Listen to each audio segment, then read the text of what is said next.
Asia के सबसे बड़े बाग गुलिडाला को इस माह यानी मार्च के आखिरी हफ्ते में खोला जा रहा है। ऐसे में बाग को सजाने और संवारने का काम इस वक्त शद्दोमन से जारी है और बागवान पौधों की सिंचाई और दीगर कामों में मसरूफ नजर आ रहे हैं। हमारे साथ इस वक्त मौजूद हैं टुलिप गार्डन के इंचार्ज और assistant floriculture officer Asif Ahmad Ittoo साहब। खैर मकदम है आपका यूट्यूब भारत में मार्च के आखिरी हफ्ते में इसको खोलने जा रहे हैं, तो किस तरह की तैयारियां इस वक्त की जा रही है?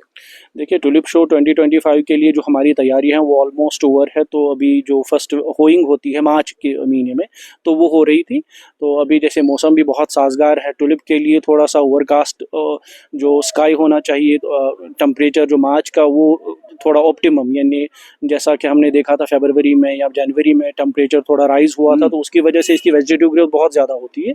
तो अभी टेम्परेचर बहुत ऑप्टिमम है कि डायरेक्टरेट और एडमिनिस्ट्रेटिव डिपार्टमेंट बिल्कुल बाकायदा आपके प्लेटफॉर्म से विजिटर्स या टूरिस्टर्स को आगाह करेंगे इससे।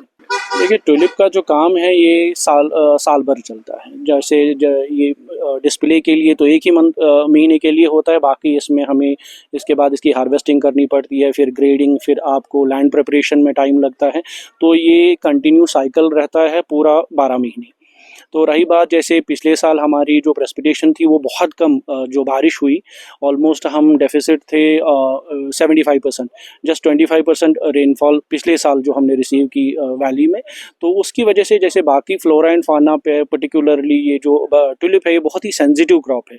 इस पे तो हर किसी फ्लोरा पे जितना भी फ्लोरा है उस पे तो क्लाइमेट चेंज का असर पड़ता ही है। जो प्रेसिपिटेशन बहुत कम हुई उसकी वजह से भी थोड़ा सा डिले होता है। जैसे इस बार जो अनटाइमली जनवरी के आखिरी हफ्ते में जो ये बर्फ़बारी हुई थी, तो क्योंकि हमने जो प्लांटिंग की है वो बर्फ़ में ही की है, तो थोड़ी सी दिक्कत होती है, but we used to it, तो हमने कर लिया। टुलिप गार्डन एक खुद में एक फेस्टिवल है जो स्प्रिंग की आमद में, पर्टिकुलरली इसकी जो इंसेप्शन हुई है वो इसी की वजह से हुई है कि स्प्रिंग में टूरिस्ट्स को कैच करने के लिए, टूरिस्ट सीज़न को कैच करने के लिए कश्मीर वैली में कुछ नहीं था।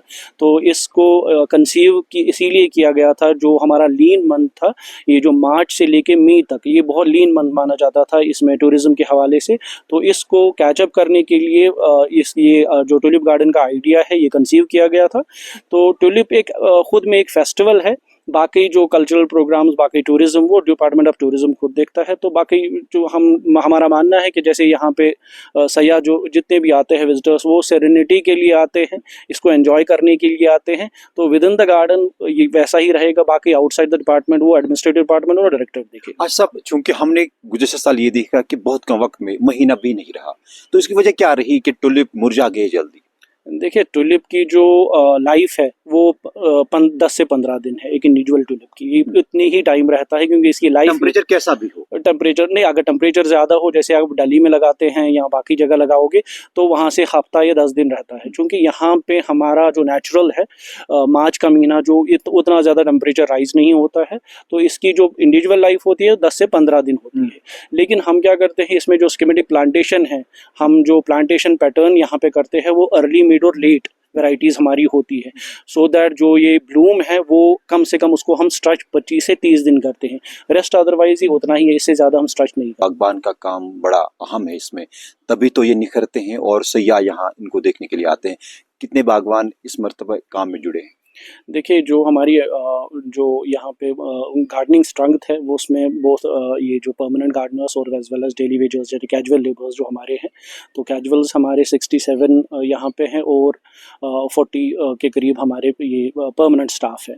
तो ऑलमोस्ट जैसे 100+ हमारा स्टाफ है। इसके बगैर भी इसके अलावा हम जो पॉली हाउसेस वगैरह भी मेंटेन करते हैं, जिसमें हमने जो डिस्प्ले के लिए फसाड पे हमारा मटेरियल लगता है उसको प्रिपेयर करने के लिए।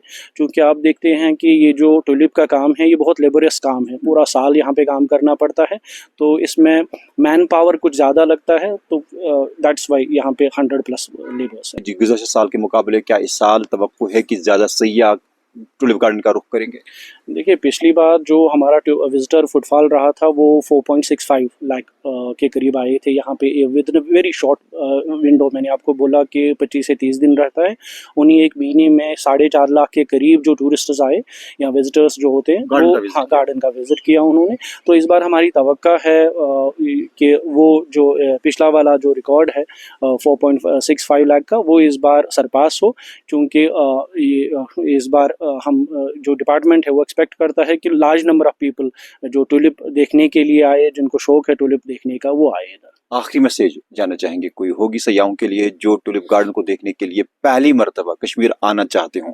देखिए, आपके प्लेटफॉर्म से मैं हर किसी जो विजिटर है, पर्टिकुलर जो फ्लावर लवर है, उनको पूरे डिपार्टमेंट की तरफ से वेलकम करता हूँ कि वो आए इधर। जो एक फेस्टिवल है, स्प्रिंग फेस्टिवल जिसे हम बोलते हैं, इसको हमारे साथ सेलिब्रेट करें कम, और एक स्पेक्टेकुलर व्यू होता है इस फ्लोरल एक्स्ट्रावेगेंजा को इस जैसे जो रेनबो ऑफ कलर्स होती है उसको सेलिब्रेट करने के लिए हमारे डिपार्टमेंट के साथ इसको सेलिब्रेट करने, हम सब के साथ इसको सेलिब्रेट करने के we welcome them with open arms. बहुत बहुत शुक्रिया आपका। ये थे टुलिप गार्डन के इंचार्ज और assistant floriculture officer Asif Ahmad Dittoo साहब, जिनका कहना है कि टुलिप गार्डन को मार्च के आखिरी हफ्ते में खोला जा रहा है। ऐसे में तमाम तैयारियों को हतमी शक्ल दी गई है और इस मरतबा सयाहों को अलग और मुख्तलिफ किस्म की वेराइटीज टुलिप की देखने को मिलेगी। वीडियो जर्नलिस्ट सजाद अमीन, परवेजुद्दीन, ETV Bharat, tulip garden, Srinagar.